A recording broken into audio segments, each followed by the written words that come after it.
What's up, everybody out there watching this? If you are, thanks for watching. I haven't done a TNA review in 2 or 3 weeks, I believe. So it was time. Tonight was Sacrifice. TNA Sacrifice on Impact on Pop. If you don't have Pop TV, well, order it so you can watch TNA.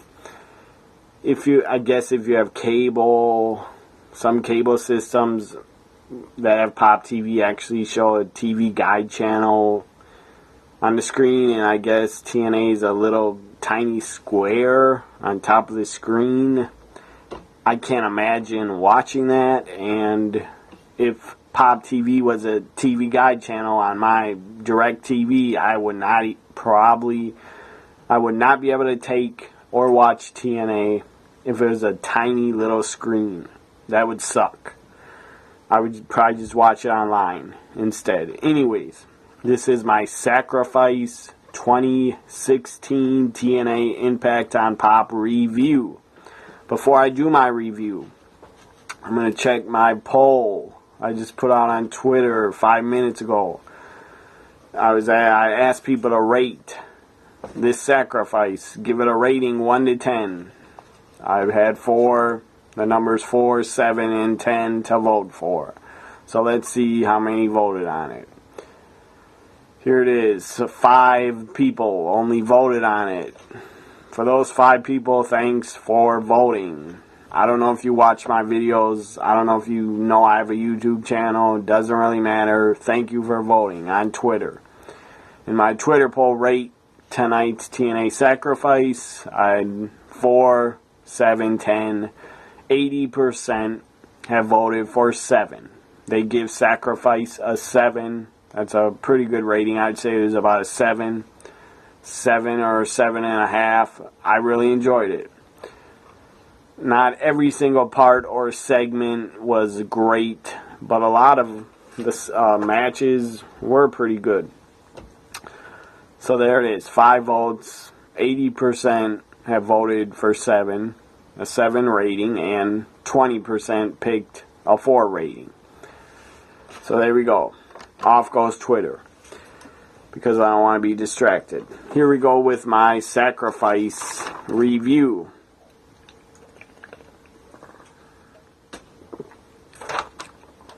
Sacrifice kicked off with a China tribute.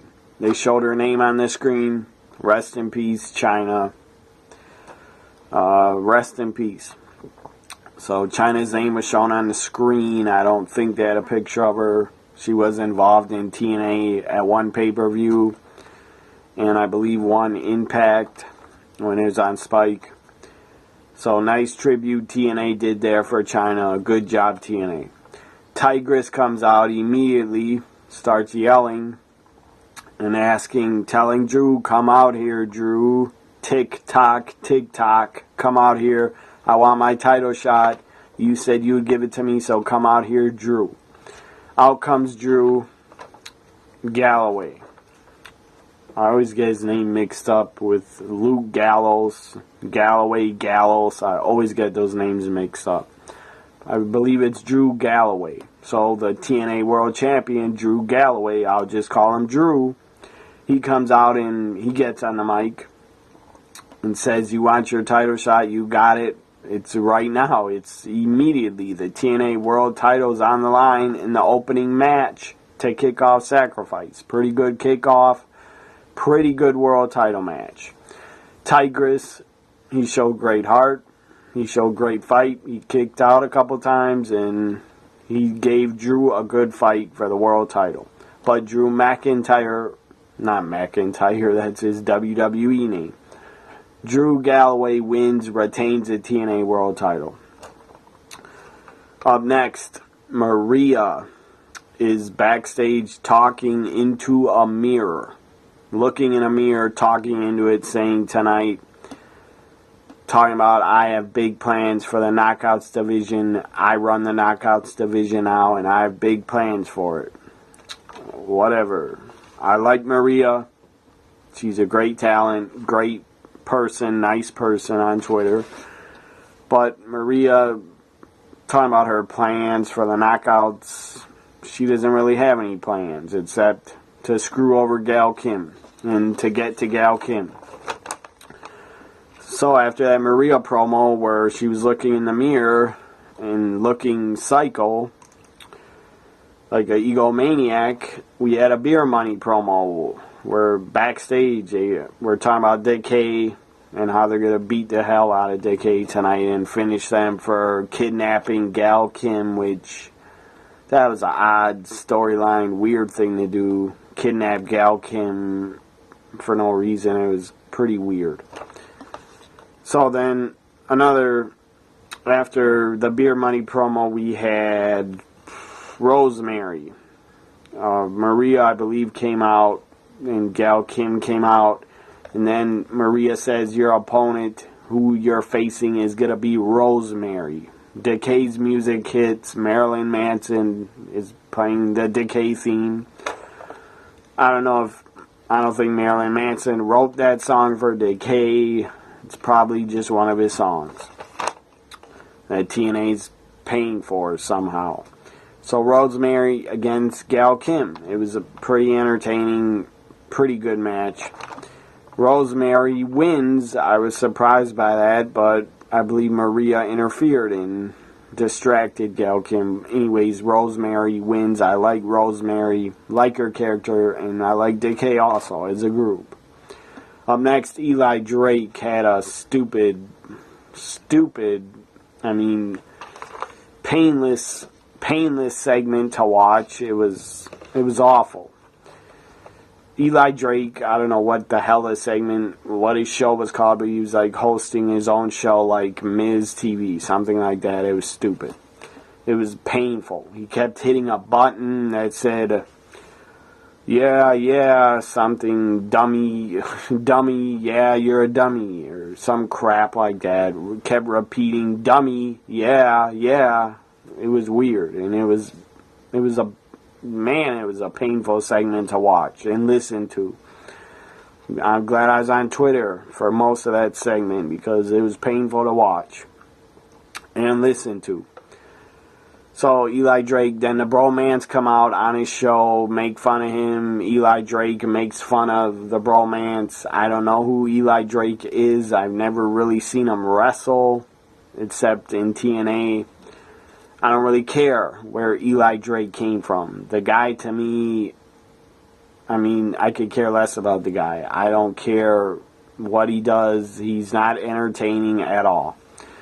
Beer money, bromance. At least bromance is a little bit entertaining. And then the bromance beat up Eli Drake. So right there, getting beat up by bromance, pretty much Eli Drake and his character, he's pretty much buried after getting beat up by bromance, which was pretty funny. Up next, we had a Decay promo talking about beer money, Abyss, cutting a promo very angrily, talking about he's going to take beer money to the Valley of Shadows. Whatever the hell that means, I don't know. But I don't want to go to no Valley of Shadows. No, thank you. Up next, came back from commercial, had an EC3 promo. Pretty good promo about what he's going to do to Michael Bennett. And now we have the TNA Tag Team title match, tag titles on the line in the Valley of the Shadows match, where what it meant was no rules, because they broke out everything. Abyss broke out the barbed wire board. Abyss, I believe, brought out thumbtacks, as he always does. Dumped thumbtacks in the ring. Crazy Steve got slammed took a bump that had to hurt like a motherfucker. Crazy Steve takes a bump on the barbed wire board, back first. The guy didn't have a shirt on. It had to fucking hurt. And then Abyss choke slams Bobby Roode on the thumbtacks. That was a great, insane, hardcore spot. And then James Storm spits beer in the face of Crazy Steve doing his mist spot with the beer. And then he breaks a beer bottle over the head of Abyss, but Abyss kicks out. That was damn impressive. Anyways, then the Rosemary gets in the ring, low blows Bobby Roode, and then he gets chokeslammed on the tacks. In 1, 2, 3, Decay wins at TNA Tag Team titles. They're the new tag champs for the second time, I believe. So Decay, new TNA Tag Champs. Congrats to them. Up next we had Bram cutting a promo. I don't like Bram. The guy sounded angry as fuck. If you're a woman, you do not want to be around Bram when he's angry. Trust me, because the guy's a scumbag.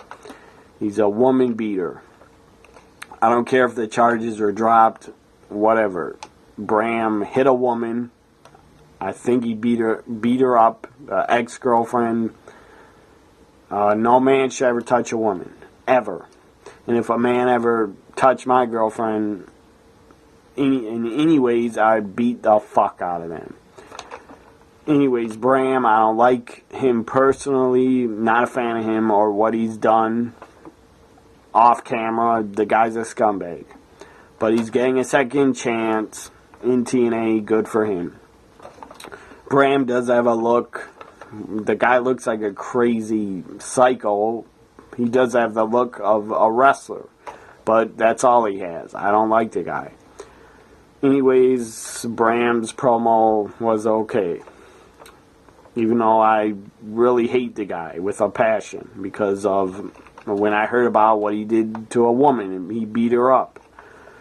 Up next we had a Michael Bennett, the Miracle promo. It was pretty damn good. About EC3 in their match later on. Then EY comes out. After the Michael Bennett promo, EY comes out, calls out Bram, and sounds pissed and says, "Get your ass out here, Bram." And they were both want to beat the fuck out of each other. This was pretty good. So it was a good match. It was for the King of the Mountain Championship, which, in my opinion, the King of the Mountain Championship means nothing. It should be thrown in the trash. It means absolutely nothing. You could probably say that about the X Division title also. And maybe even the Knockouts title, but I wouldn't say that about the Knockouts title because Jade has it, and I'm a fan of Jade. And she's a great talent. So EY and Bram beat the crap out of each other. Is pretty good to see. Pretty good to watch. Bram wins, becomes the new King of the Mountain Championship. Nobody cares. Get rid of the King of the Mountain title. Throw it in the trash like WCW did to the TV title. Not saying the TV title deserved to be thrown in the trash. It didn't. It was a great title. I enjoyed the TV title in WCW, but they threw it in the trash. Somebody in TNA should get that title, King of the Mountain title, throw it in the trash.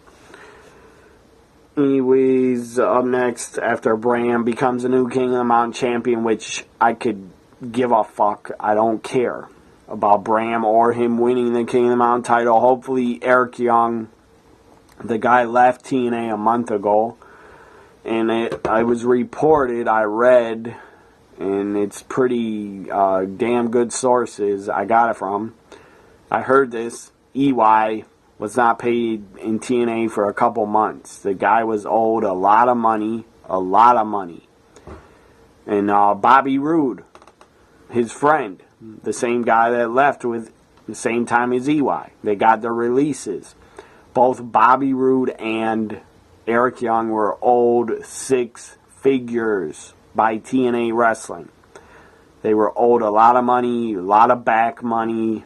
I guess they weren't paid on time for a couple months. They didn't get paychecks, I think, because how do you get to owe somebody 6 fucking figures? You gotta not pay them probably for a long time, a couple months. Bobby Roode, Eric Young, they deserve to make 6 figures. They are that damn good. And they didn't get paid for months. They were owed back money, so I do not blame them at all for leaving TNA. It was time for them to go because they were not going to get paid their back money. This is a sad state. TNA right now is in a sad state of affairs. As a TNA fan, I've watched it since June 2002, their first fucking show on pay-per-view. Before TNA got on Spike. Before they got on Fox Sports Net in 2004 or 3, whatever year it was.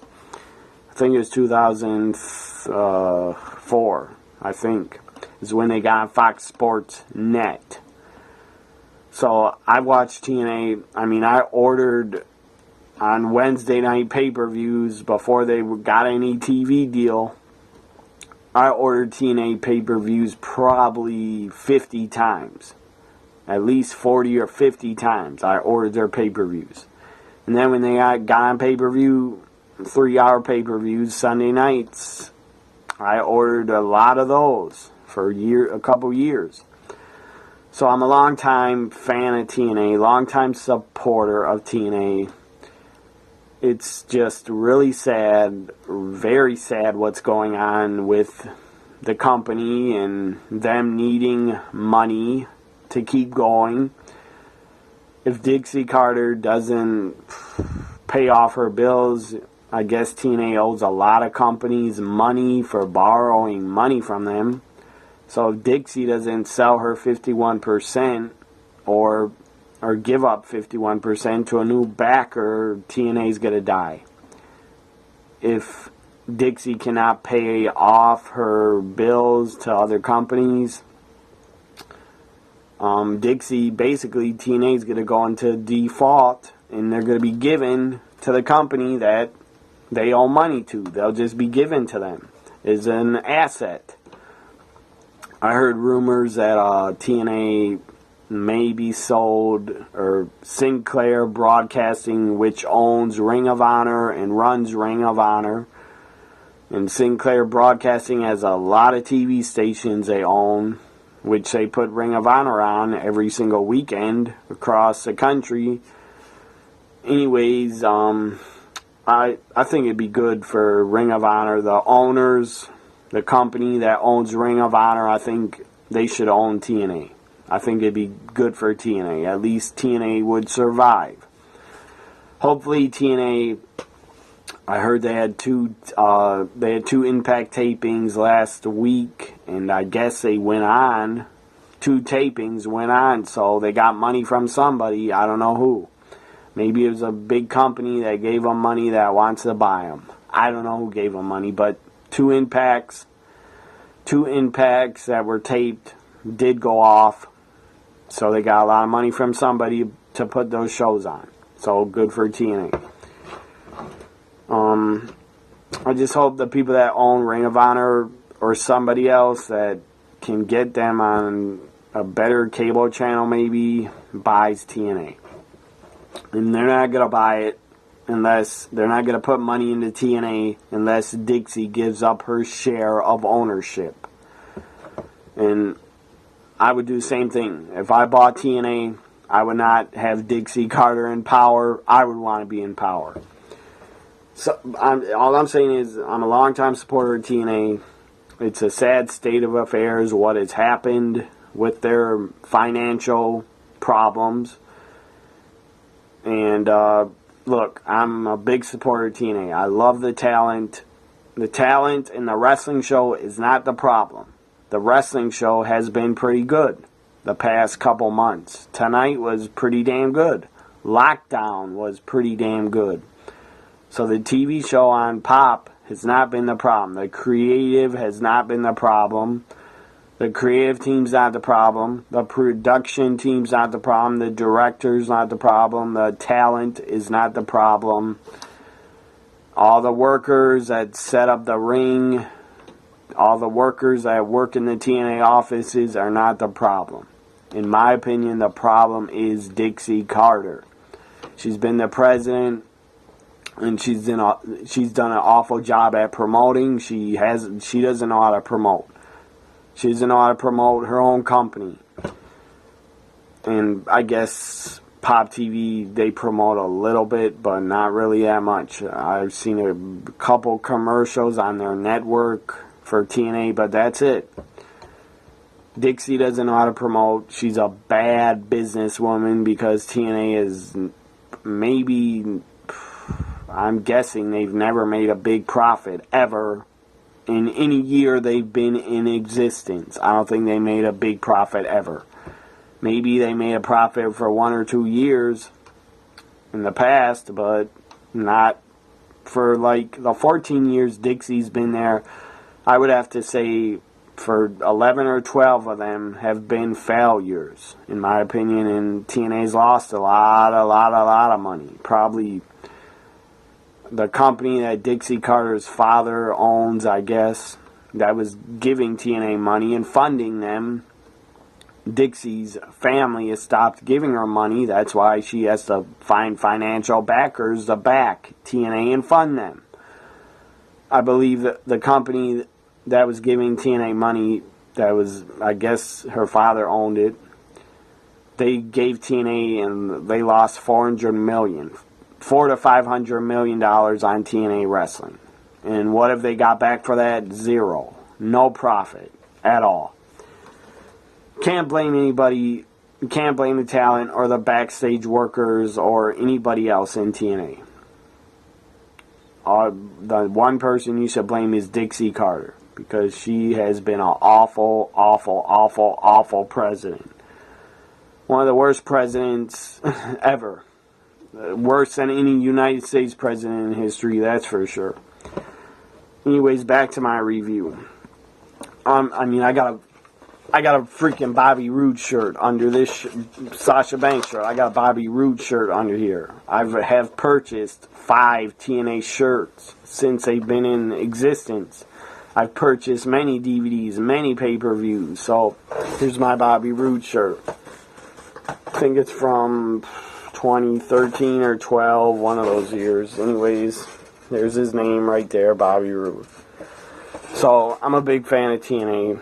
I got a lot of their shirts, and I said I've got a lot of DVDs too, and I've ordered a lot of pay-per-views. Back to my review. Where was I? EY losing to Bram. Jeff Hardy comes out.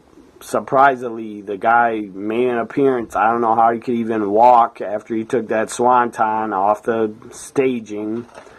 Threw a table through his brother in the I Quit match. But Jeff Hardy was here. He wanted to talk. He said maybe he put some sense in his brother Matt, because after Matt became champion, Jeff says he really changed. He became big money Matt. Hopefully I knocked some sense into Matt. But then Ruby comes out, Matt Hardy's wife. She cuts a promo very angry at Jeff Hardy. And then Jeff talks back to her. Rebby doesn't like it. Or I think I called her Ruby. I think it's Rebby. Rebby Sky. I think that's her name. So she slaps Jeff. And then he just turns his head, does nothing. And then she spits in his face. That was pretty insane. And before that, the crowd started chanting. This was pretty funny. The crowd was chanting at Rebby, please shut up. Please shut up. That was a pretty good chant. But she spits in Jeff's face. That was pretty hardcore. I was surprised by that. But good way to get Rebby some heat. And then Spud, who he attacked Jeff from behind, took his leg out, chopped his leg. Rockstar Spud looked insane, took his shirt off, and looked like he's possessed and freaking worshipping Matt Hardy. Rockstar Spud tries to attack Jeff Hardy. Jeff reverses it, hits Spud with a twist of fate. That was pretty funny and pretty good. Up next, we had the main event, EC3, the guys of franchise at TNA, in my opinion.